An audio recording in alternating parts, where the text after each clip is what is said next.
Hello, everybody. I'm here in the studio today with David Starfire.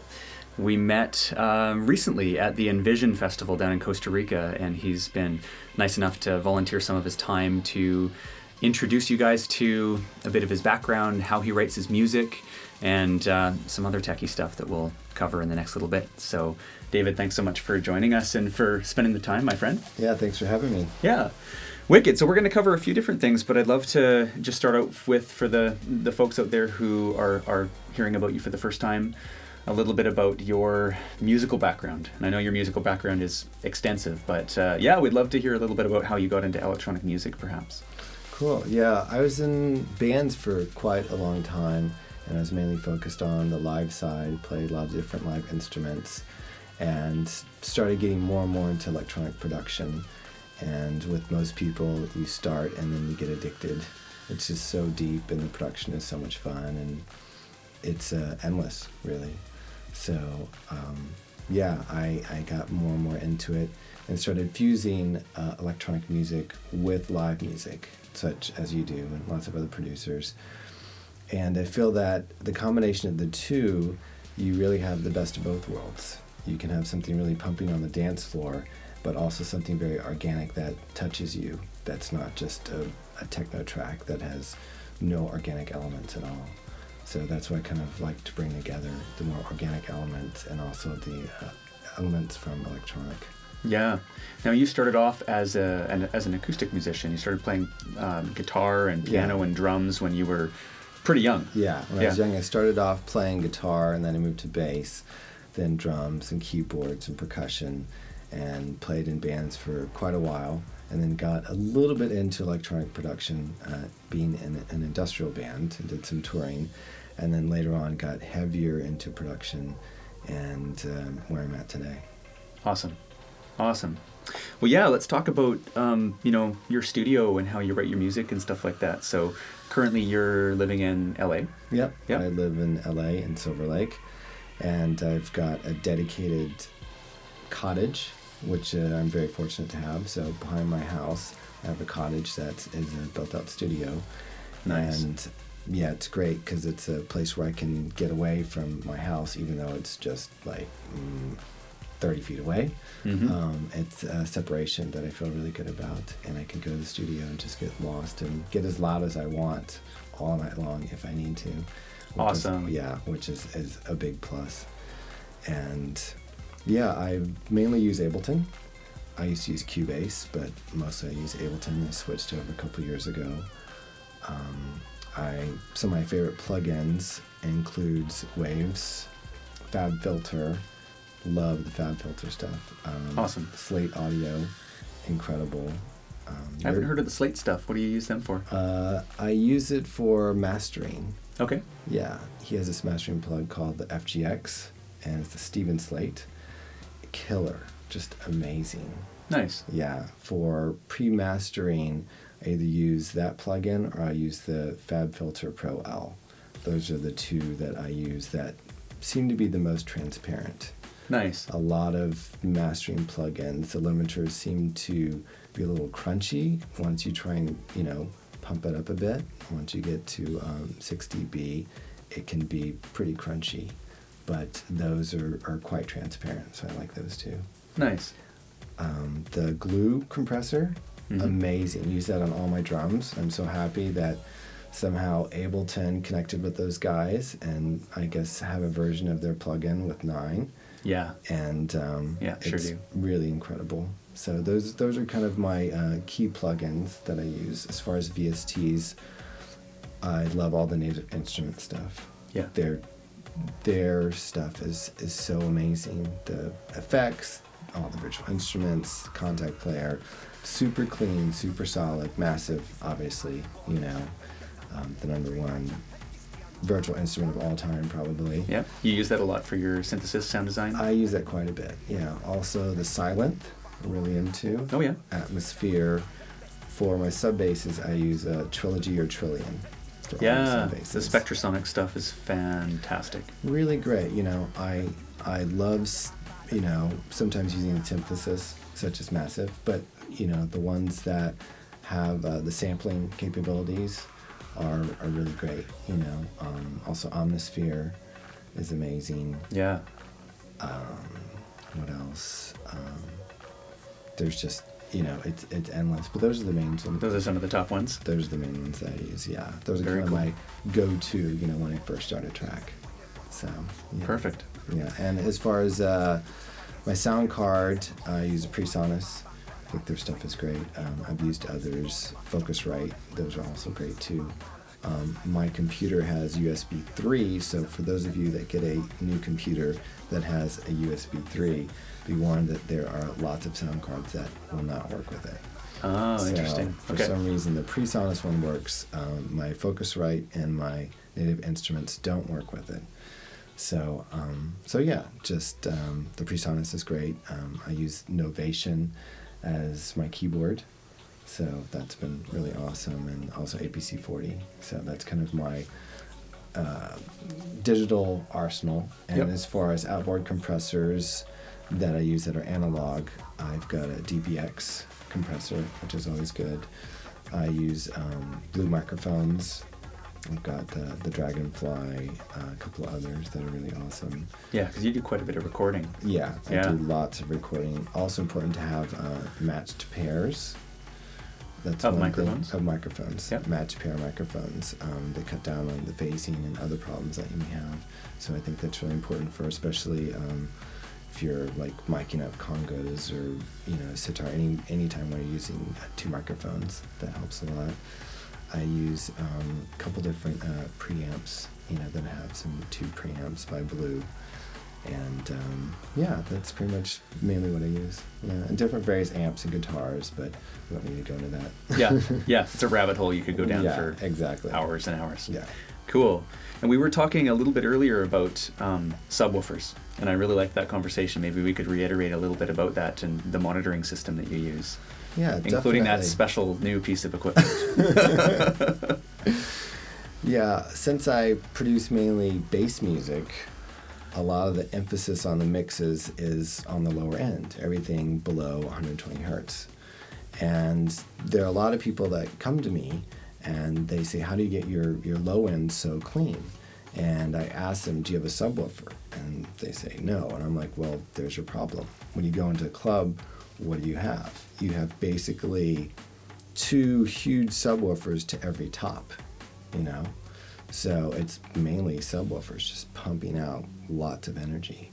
And when you just have tops and trying to mix the low end, you can't replicate that same sound. So what I suggest to people is if you're doing bass music or dance music, is to have a sub that you can turn on and off with a foot switch. Yeah. There's a couple out there that I would suggest on the lower end, which is affordable. There seems to be a very wide gap of pricing for subwoofers. There's about the $400 range for the M Audio of the KRK, or for most of the others are like $1,500 and up. Yeah. So it depends on what your price range is. Yeah. But I would suggest to get one where you have a foot switch where you can turn on and off. So what I do is I always do my mix with my tops, which are Dyna Audio speakers, which I would highly suggest getting. They're amazing. Okay. I know that I have friends that have Focals and Barefoots. Those are really amazing too. They're very, very expensive. But for the price, I think Dyna Audios are really good. Really awesome. Yeah, I think Sweet. they're great. And do you have a matched Dyna Audio sub, or do you have a separate one? I don't have a matched Dyna Audio sub. The main reason is because they don't have a foot switch. Yeah, that's So, essential. A lot of the very high-end ones, the JBLs, Dyna Audios, Adams, they don't have a foot switch. And so you can't easily turn them on and off. Yeah. And that's important because you'll listen to the tops, and then you hit the foot switch and the subwoofer turns on, the crossover is engaged, and so you're in a completely different listening reference environment with the subwoofer. And then being able to turn it on and off when needed is very important, because otherwise you'd have to go and unplug your speakers, Yeah. plug them back in, Yeah. and No that, thanks. No thanks. I spend enough time under that studio desk plugging things in and unplugging things as it is already. That yeah, and you want to be able to ideally do that on the fly so you can use it as a reference. So yeah, exactly. So when you're mixing, you'll primarily be listening on your monitors, but then Right. you'll flip the sub on to reference at some Right, points. exactly. Rather than mixing the entire process with the sub blasting. Right. You definitely do not want the subs on the entire time. You just, well, first, there's a lot of ear fatigue and deafness that could happen when you're doing that. Yeah. But mostly because A lot of evictions.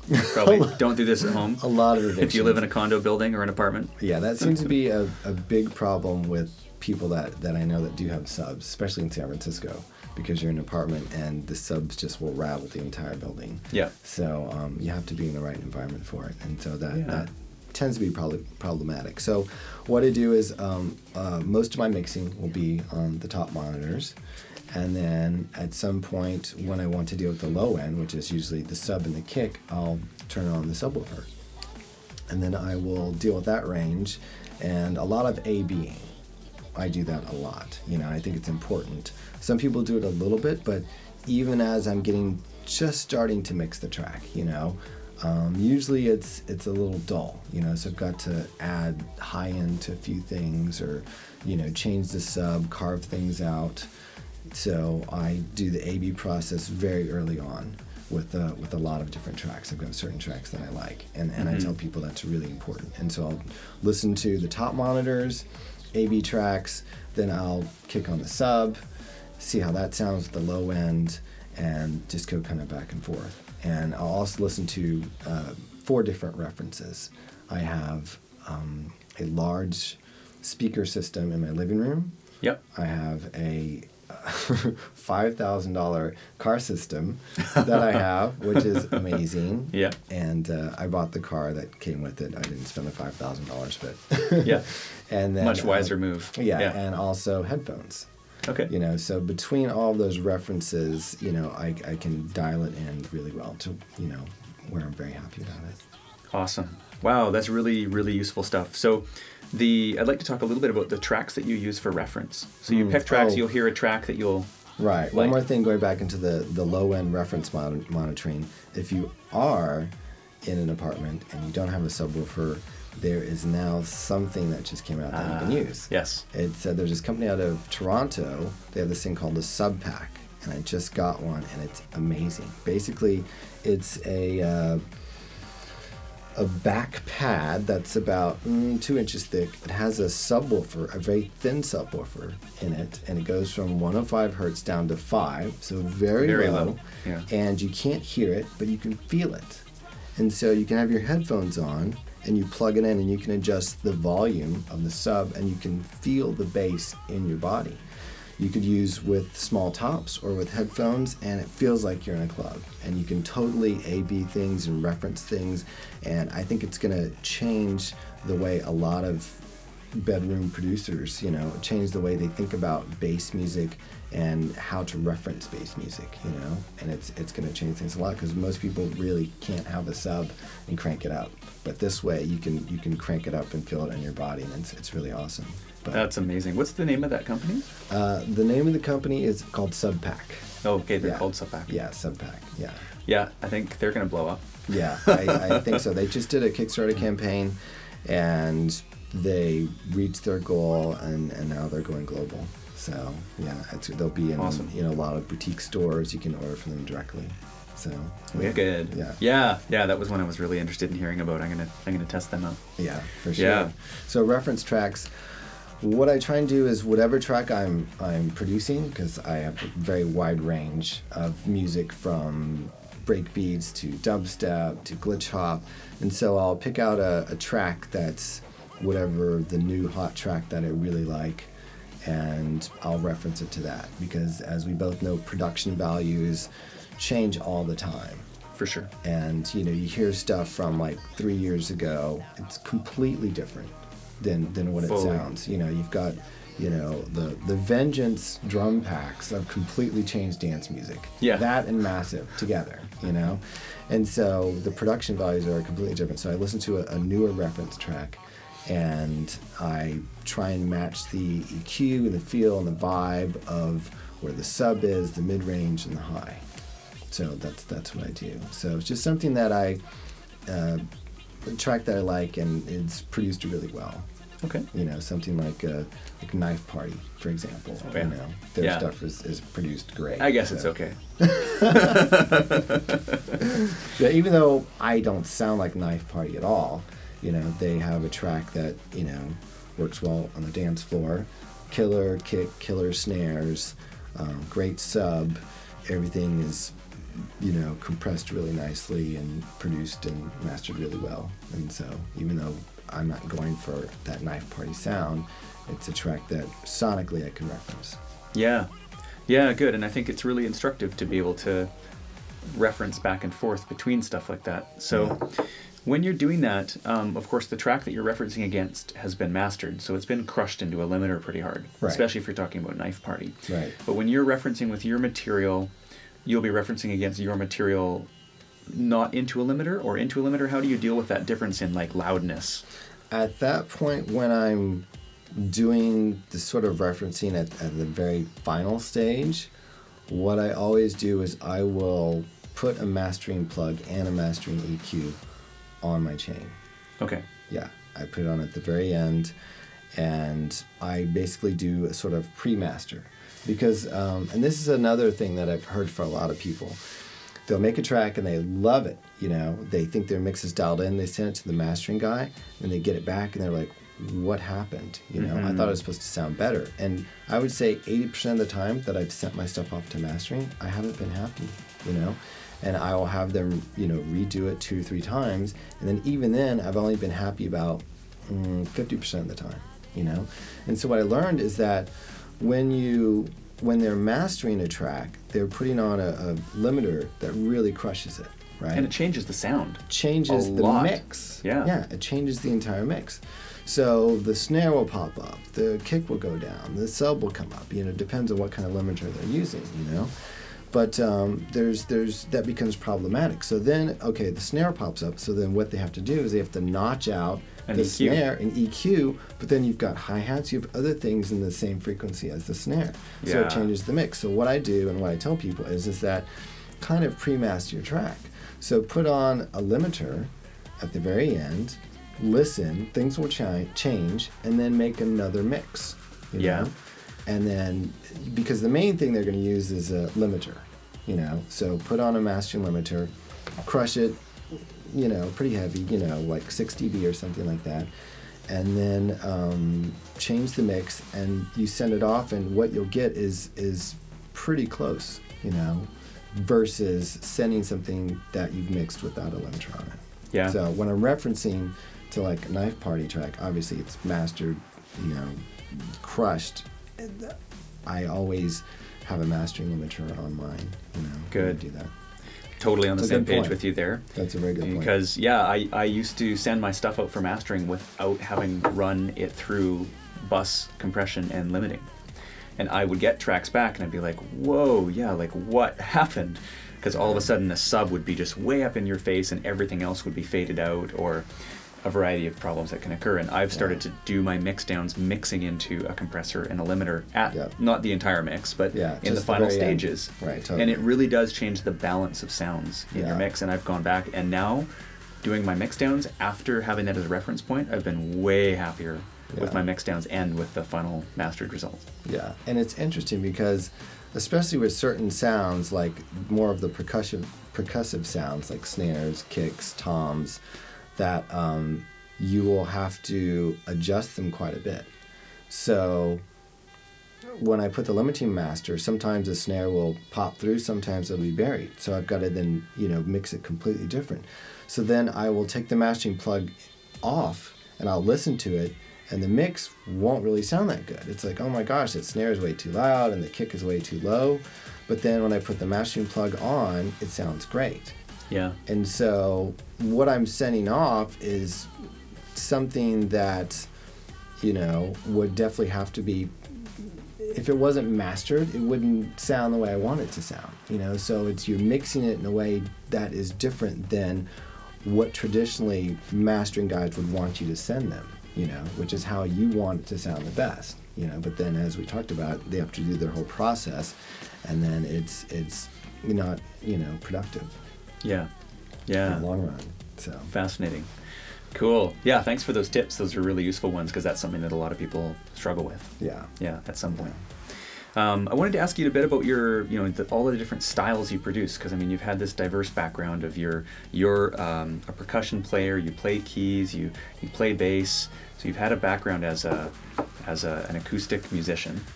Now you're producing electronic music, and you integrate a lot of different flavors. Like in your most recent album, Ascend, there's flavors of dubstep in there. There's flavors of world music. There's flavors of Moombahton. There's a lot of these different little flavors you bring into it and weave together. How do you do that and not have stuff sound like it's something that's fighting with each other? Yeah, it's I've got a very complex brain, I guess. The way I like to work is I am influenced by a lot of different things, and I like to check things out all the time, and I like to evolve all the time. There's a lot of people that say, oh, I love your stuff from years ago and things like that, and it's like, well, that's great, but that's years ago, So I'm constantly checking out different styles and new sounds and new VSTs and trying to integrate that into my sound. And so for this last album especially, Moombahton came about, dubstep, trap. It's like there's all these styles that, weren't around as much, especially Moombahton. Trap was always kind of hip-hop, but now with the triplet hi-hats, it's more specific. And so I wanted to kind of integrate those sounds into my sound.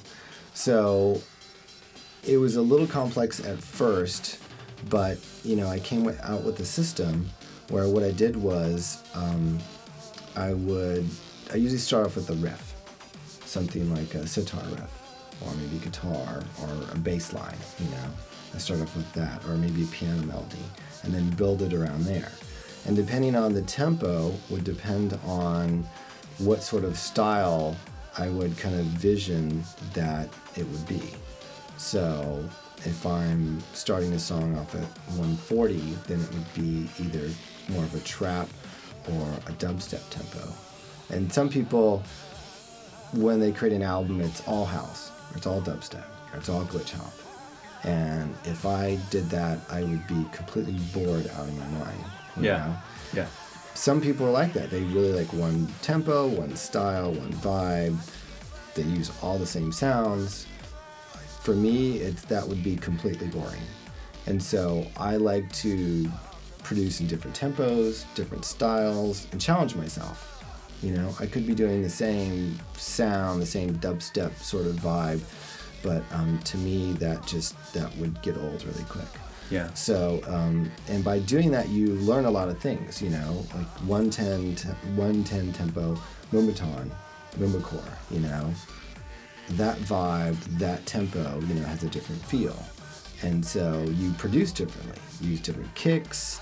It depends on how fast the song or how slow the song is. Your production is different. Some people say, oh, can't you just use the same kick drums? And no, not really. Everything kind of changes because of the sound waves and the speed. And so it's great because it's very challenging to integrate different tempos and different styles in with what I do, which is fusing world music and electronic music together. So I'm fusing world music mostly from South Asia, Africa, electronic music, and then current music styles like dubstep, trap, moombacore, and try and package it all together to where it sounds cohesive. And that's where the talent comes in, is the cohesive part of it, right? And yeah, to make it all cohesive and sound like one artist on one album. And I think that a lot of it has to do with, the person itself producing, there's certain key elements that I try and have. Some of it may be, I use a lot of tabla, a lot of instruments, a lot of shanai. Yep. So I'll take certain instruments and they'll be in various songs. Like I have 4 or 5 songs that have shanai. I've got 3 or 4 that have sitar. I've got like 6 or 7 that have tabla. And so I try and have a couple of different instruments that kind of carry over onto the other tracks.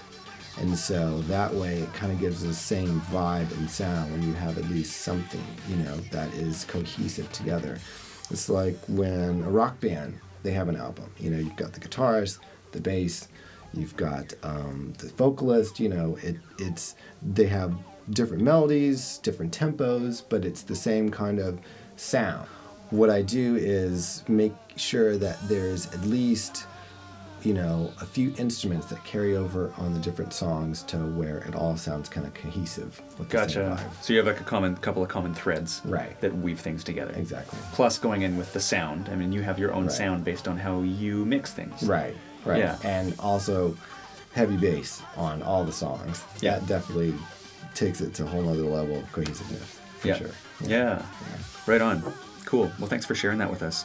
I always like, it's one thing to listen to your music. It's one thing to talk about the tools you use. It's a whole other thing to kind of get inside your mind. Yeah. And some of the things I find are the most valuable are how you make your choices as a producer. Yeah. And I've done a few different interviews. I've interviewed, Random Rab, Opio, Ott. It's great to have you on the channel now too. Yeah. And it's really, and it's funny to hear these different very talented producers all talk about things, and they each have a slightly different way of looking at things, but there's also common threads in the choices that they make too. Yeah. Like I was talking with Opio a little while ago, and I was asking him about mixing his music, and he has kind of a technique that he uses that kind of reminds me of the subpac almost. He would tell me that he went to the back of his studio and he's kind of leaned his head against the back wall, and he'd feel the vibration of the bass through the wall, and that's kind of how he knew when he nailed it. Right. Yeah. Yeah. So it's neat to see these common threads pop up, Yeah, there's great tricks like that, when you talk to other people, you learn things that it's really cool. Totally. Yeah. Well, let's switch up gears then and maybe move on to the music industry. Okay. Because you've risen to a pretty successful level. You're playing a lot of the major festivals that I've seen around. You've been in a lot of the same spots that I've gone to and checked out.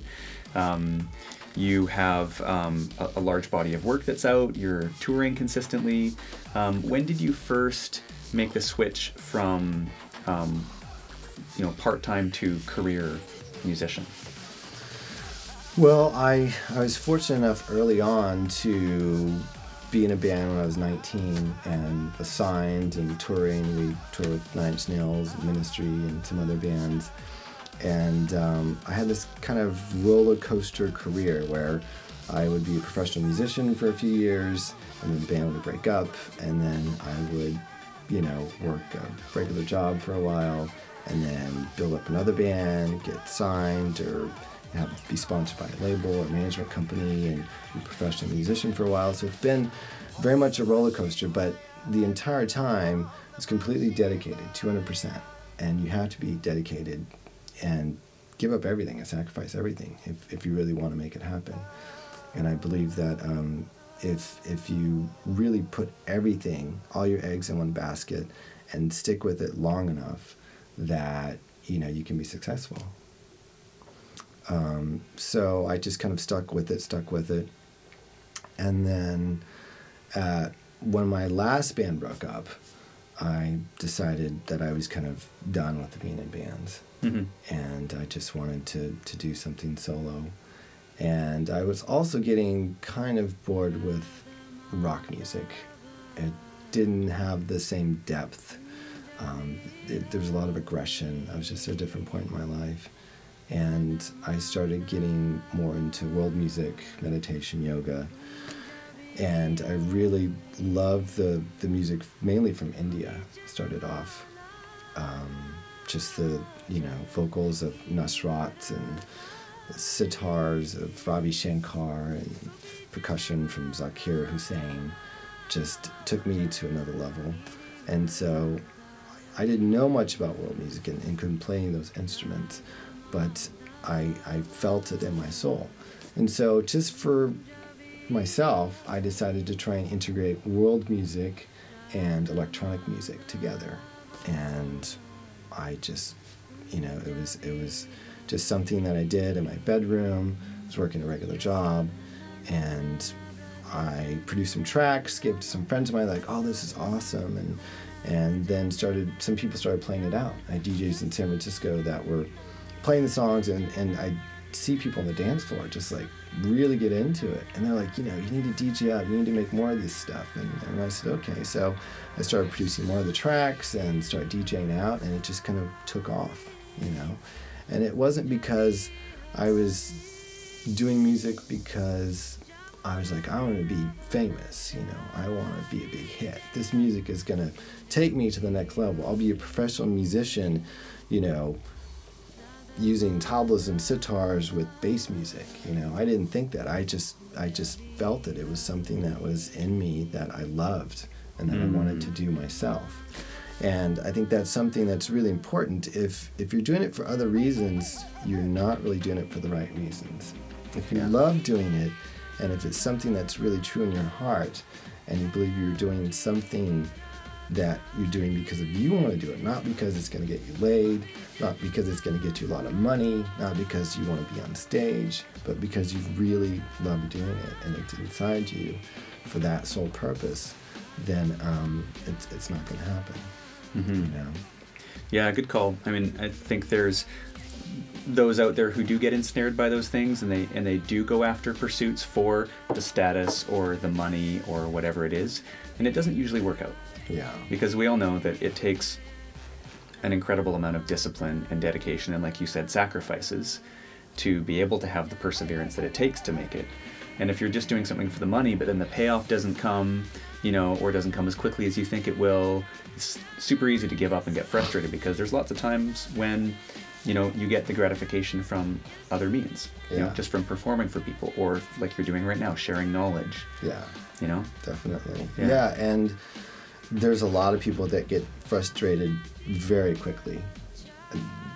These days, we're in a time where everything is instant, instant gratification. So people want to make one track, and then they want to be as big as Bass Nectar. Mm-hmm. And they don't understand why they can't go from A to B that quickly, But it takes time, You need to figure out your tools.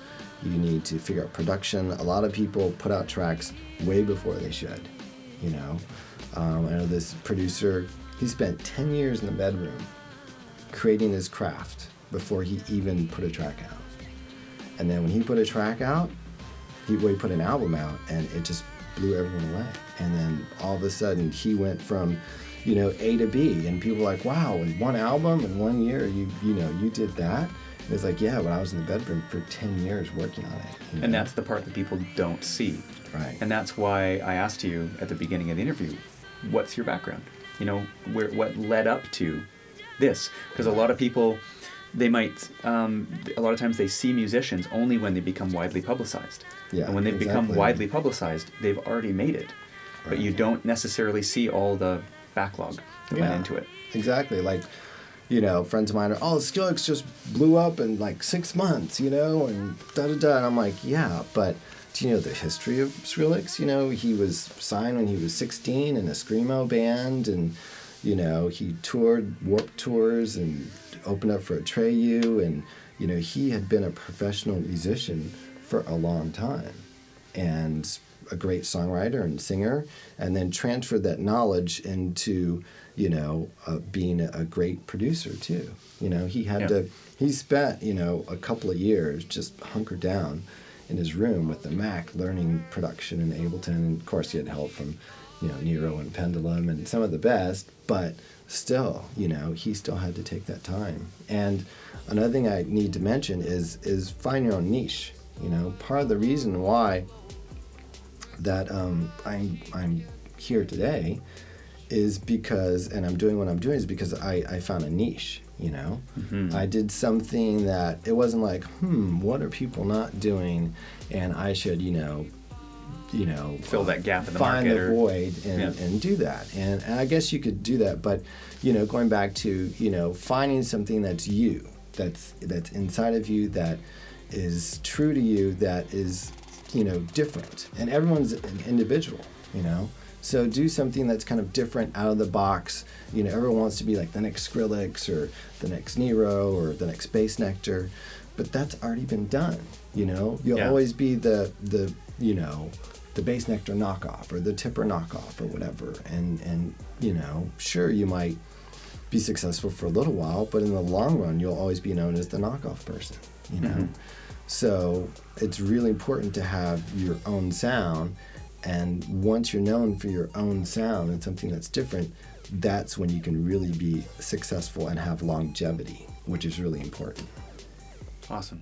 Yeah, so let's get into, we talked earlier about mindset and, making decisions and things like that, and those, I think, are some of the most valuable parts of, getting inside a producer's mind and learning from their process. Yeah.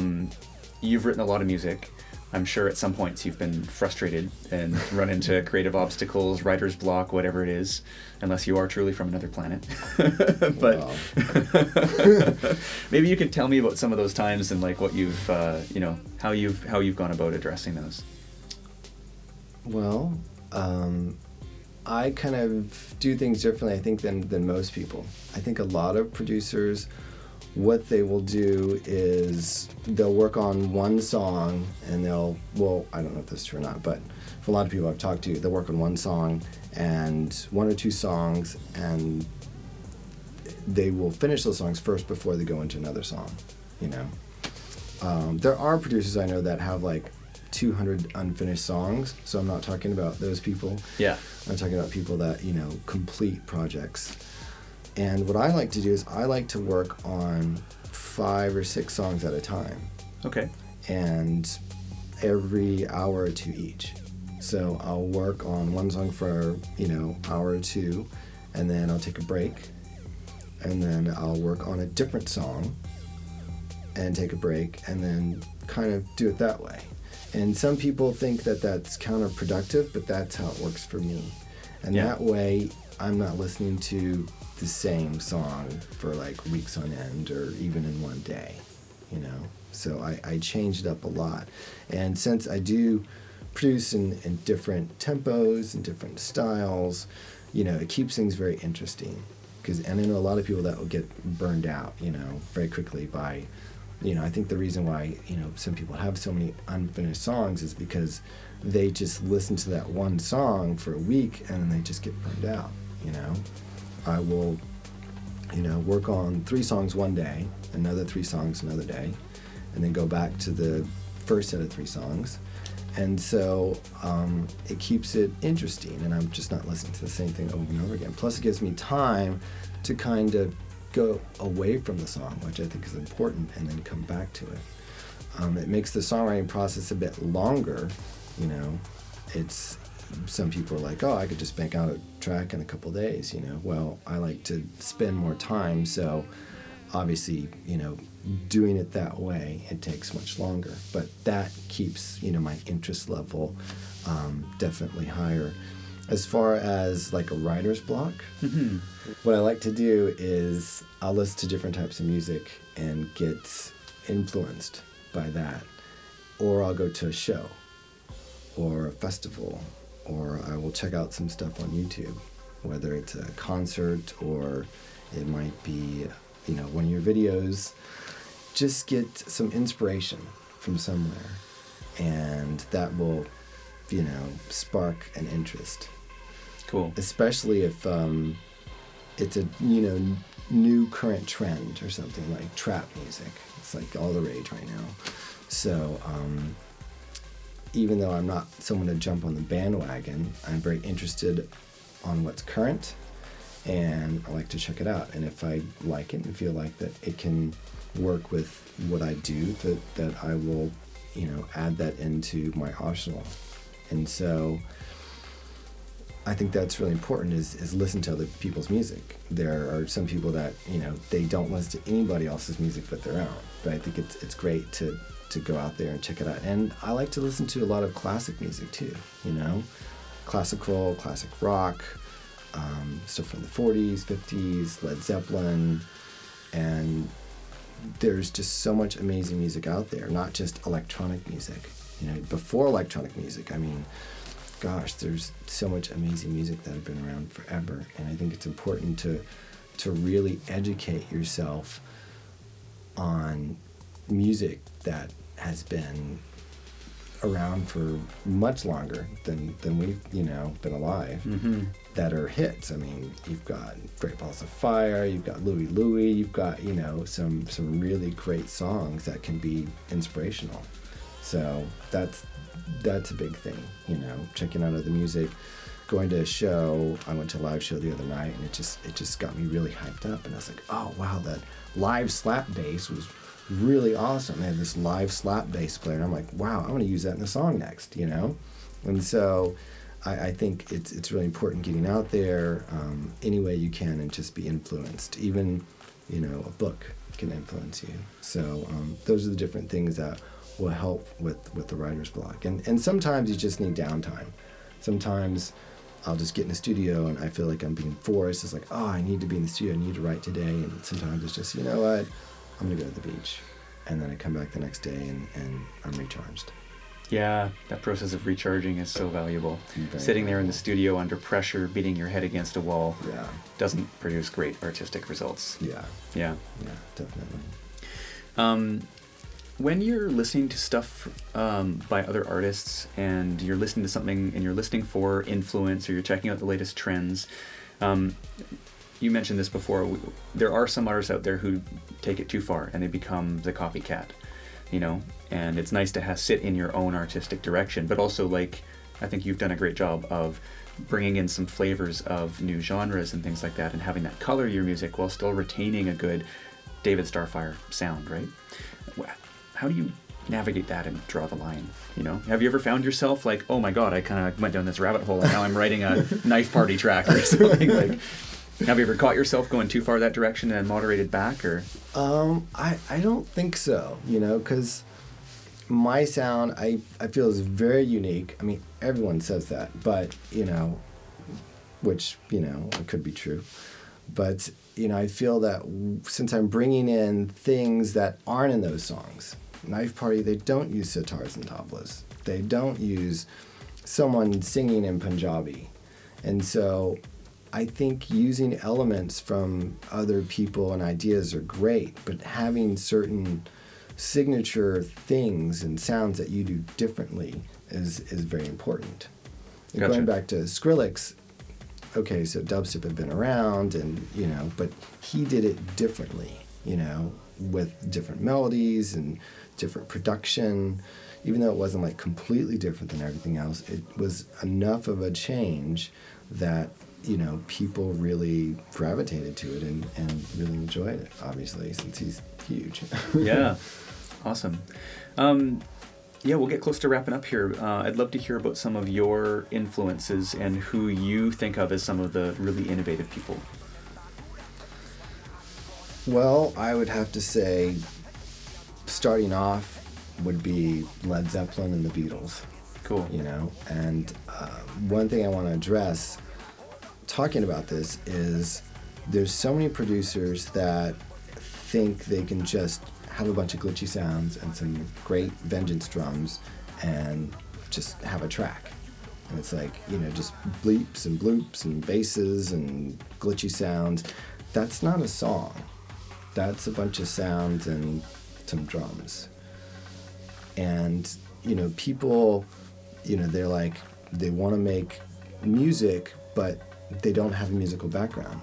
I suggest that what they do is take some sort of, you know, musical training, you know, piano, guitar, just some sort of basic training, you know, with the instrument. Some of the biggest producers, you know, Bass Nectar, he started off in a metal band, you know, Skrillex, he was in a metal band, Pendulum, they were a band, you know. It's like, you know, having that songwriting and that musical training really helps, you know. So it's great learning Ableton, but you need to have some sort of musical training. And, you know, the Beatles, they were amazing songwriters. Mm-hmm. Amazing musicians. And they put in their time, too. They put in their time. I mean, it's same with Led Zeppelin, you know. And so I think by, you know, learning songwriting craft, I think is important. And, you know, learning music theory is very important, too. And then learning production. I mean, it's a lot to put it all together. But when you put it all together and it's done right, I mean, you can be very successful, you know. So I think that that's a very important part. But, you know, there's just so much music out there that, you know, there's no songs. It's just like glitchy sounds and beats and things like that. Definitely a line that gets crossed with glitch hop. Yeah. There's a lot of songs out there that they're all edits, without an underlying theme Right. that carries it. Right. And you can hear stuff that it's just a whole bunch of like chops. And yeah, you can kind of like lose the plot in there and like, where's the song? I think that's a great way to look at it. Yeah, exactly. And it should be a story. You know, you've got an intro, you've got a beginning, you've got an end, you've got a verse, a chorus. So it's, you know, like Bass Nectar and Skrillex. I keep going back to those guys because they're two of the biggest guys, and they came from a musical background.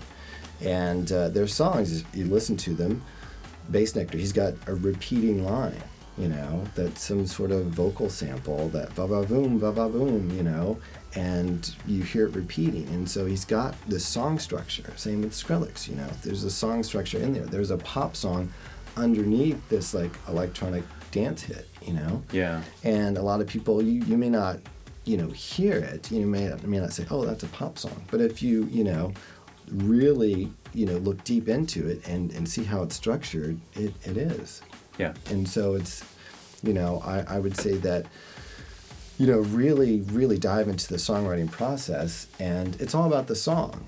There are some people, their production isn't that great, but they've got a great song, you know? So you can, and vice versa. There's some people that have a great song, but not great production.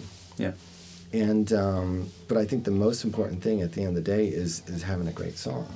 Yeah. You know? So a lot of people are like, oh, the mix has got to be right, you know, this and that. It's like, if you don't have a song there, it doesn't matter how great it sounds. Yeah. You know? Production quality without the musicality doesn't necessarily create something lasting. Yeah. And so as far as like my direct influences, some of my favorite, you know, artists that aren't electronic is, like I said, Beatles, Zeppelin, Jimi Hendrix, you know, the classic rock, AC/DC, I mean, The Cult, those guys are great. More current, Sigur Rós, I think they're amazing. So much heart, so much depth in the music.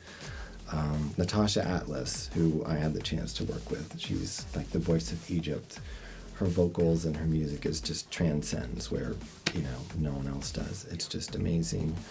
As far as electronic producers, you know, I'm fortunate to be friends with a lot of them. And we get to talk shop, which is great, you know, the latest tools of the trades. And Sweet. Yeah, tricks. Bass Nectar, amazing producer. Tipper, you know, just great. You've got people like Ilgate that are doing some really fun production. Skrillex, who I keep bringing up. You know, I know there's a lot of haters out there, but I mean, he really has taken things to the next level. I agree. He really has. Yeah. And he's stepped up everyone's game. Because, you know, there will always be a producer that comes in. Rusko came in, like dubstep was around. Rusko came in and then just changed the game. You know, then Skrillex was like the second wave, changed the game. You know, same with Bass Nectar, with bass music. He's kind of been champion and developing this whole scene of bass music for a long time. Yeah. You know?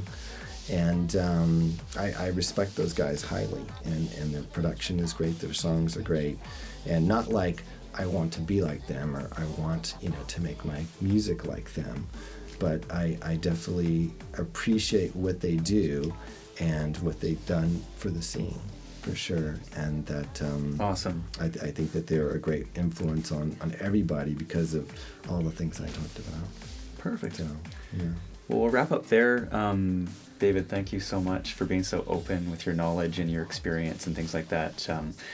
Somebody like you who's touring, I know there's a lot of demands on your time, and you made the time to sit down with us today. So yeah, heartfelt thank you, my friend, for being open with your knowledge. Everybody will benefit a lot from it, so much appreciated. Cool, thanks for having me.